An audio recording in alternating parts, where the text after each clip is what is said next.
May I ask you a simple question? Who are you? May I ask you a simple question? Who are you?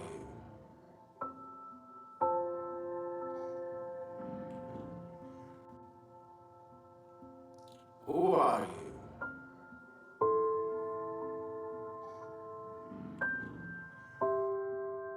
Are you your name? Mohan, Salman, John, or Angelina? Are you your job title? Like doctor, engineer, or manager? Or are you a role that you play in your family? Like dad, mom, grandpa? Can your hobbies or passions and your place of residence or place of birth may define yourself? A more comprehensive answer of all these questions might include a description of your beliefs and values. Actually, every one of us has a different answer to these questions. And each answer tells a story about who we are. Who am I? Who you are? While we may have a lot in common with other humans, like race, religion, sexual orientation, skills, and eye color, but there is one thing that makes us each unique, and that is our unique personality. So my next question is, what is the personality? Personality is a set of characteristics and practices of relatively stable patterns of behavior of an individual in response to ideas, objects, or people in the environment. APA, American Psychological Association, defines personality as the enduring characteristics and behavior that comprise a person's unique adjustment to life, including major traits, interests, drives, values, self-concept, abilities, and emotional patterns. Look, the people come from different backgrounds. They have different attitudes, values, and norms. These people, in fact, have different cultural heritages. Their own cultural beliefs will definitely be reflected in their behaviors. These differences result in different personalities.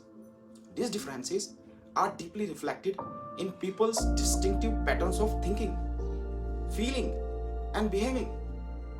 So, everyone has got a different and unique personality. The measurement or the assessment of personality is carried out through many different methods. One of the prominent methods is the trait-based measurement of personality. Trait theories suggest that individual personalities are composed of broad dispositions and that the personalities can be studied by dividing it into different traits. A trait is a personality characteristic, a building block of someone's personality. A trait can be defined as a relatively stable characteristic that causes individuals to behave in certain way. A trait should meet 3 criteria. It must be consistent. Suppose someone is honest. Honesty is a trait only if he is consistently honest in different situations. Honest at home, honest in money matters, and honest in relationships. A trait should be stable. Traits are stable in the personality of people over time. The traits are not changeable. For example, at an age of 30, if someone is talkative and extroverted, they will be talkative and extroverted at an age of 40. The traits are varying from person to person. One person may be talkative, at the same time, another person might not be so talkative. So there should be an identifiable variation, which means that traits are not those qualities that every person has in common. Trait psychologist Gordon Allport created a list of around 18,000 words that can define a personality trait. And then he filtered the list to about 4,500 traits. Raymond Cattell further eliminated and removed uncommon traits from the list of Gordon Allport. He combined the words or traits with similar meanings. With this technique, Raymond Cattell reduced down the list of traits to 171 traits. Obviously, such a huge number of personality traits is practically unusable. So further reduction or analysis found 5 core personality traits called the 5-factor model, or the Big Five. Big Five. The psychologists J.M. Digman and Lewis Goldberg have greatly contributed in popularizing of the 5-factor model of personality traits. The contemporary psychologists have a consensus on the idea that the personality can be studied in these 5 dimensions of personality. So these traits have held up as accounting for personality in many analyses over the years and even across cultures. The Big 5 traits are: number 1, openness to experience. This trait features characteristics such as imagination and insight. People who are high in this trait also tend to have a broad range of interests. They are curious about the world and other people, and eager to learn new things and enjoy new experiences. Individuals who are high in this trait tend to be more adventurous and creative. People low in this trait are often much more traditional and may struggle with abstract thinking. Openness is a general appreciation for art, emotion, adventure, unusual ideas, imagination, curiosity, and variety of experiences. People who are open to experience are intellectually curious, open to emotion, sensitive to beauty, and willing to try new things. Number 2, conscientiousness.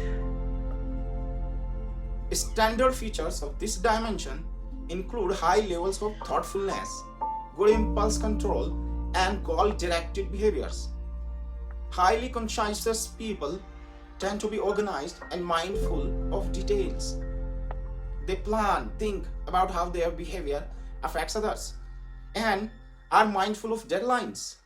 So, conscientiousness is a tendency to show self-discipline, act dutifully, and aim for achievement against measures of outside expectations.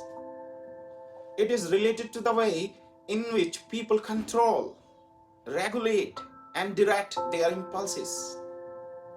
High scores on conscientiousness indicate a preference for planned actions rather than spontaneous behavior. The average level of conscientiousness rises among young adults and then declines among the older adults. Number 3, extroversion. Extroversion or extroversion is characterized by excitability, sociability, talkativeness, assertiveness, and high amount of emotional expressiveness. People who are high in extroversion are outgoing and tend to gain energy in social situations. Being around other people helps them feel energized and excited. People who are low in extroversion, who are high introverted, tend to be more reserved and have less energy to expand in social settings. Social events can feel draining, and introverts often require a period of solitude and quiet to recharge themselves again. So, extroversion is characterized by energy creation from external means. Extroverts enjoy interacting with people and are often perceived as full of energy. They tend to be enthusiastic and action-oriented. They possess high group visibility. They like to talk and assert themselves. Introverts, on the other hand, have lower social engagement and energy levels than extroverts. Introverts tend to seem quiet, low-key, deliberate, and less involved in the social world. Number 4, agreeableness. This personality dimension includes attributes such as trust, altruism, kindness, affection, and other prosocial behavior. People who are high in agreeableness tend to be more cooperative, while those low in this trait tend to be more competitive and sometimes even manipulative. The agreeableness trait reflects concern for social harmony. Agreeable individuals value getting along with others. They are generally kind, generous, trusting, and trustworthy. They are helpful and willing to compromise their interests with others. Agreeable people also have an optimistic view of human nature. Disagreeable individuals, on the other hand, place self-interest above getting along with others.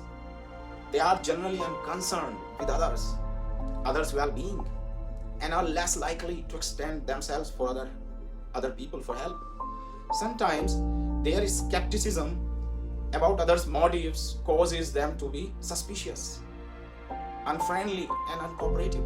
Because agreeableness is a social trait, research has shown that someone's agreeableness positively correlates with the quality of relationships with his team members. Particularly, agreeableness also positively predicts transformational leadership skills. Yes, so the person high in agreeableness is able to influence others to transform their lives. Number 5, neuroticism. Neuroticism is a trait characterized by sadness, moodiness, and emotional instability. Individuals who are high in this trait tend to experience mood swings, anxiety, irritability, and sadness. Those low in this trait tend to be more stable, emotionally resilient.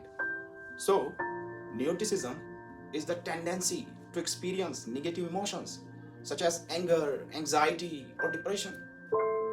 It is sometimes called emotional instability, or is reversed and referred to as emotional stability.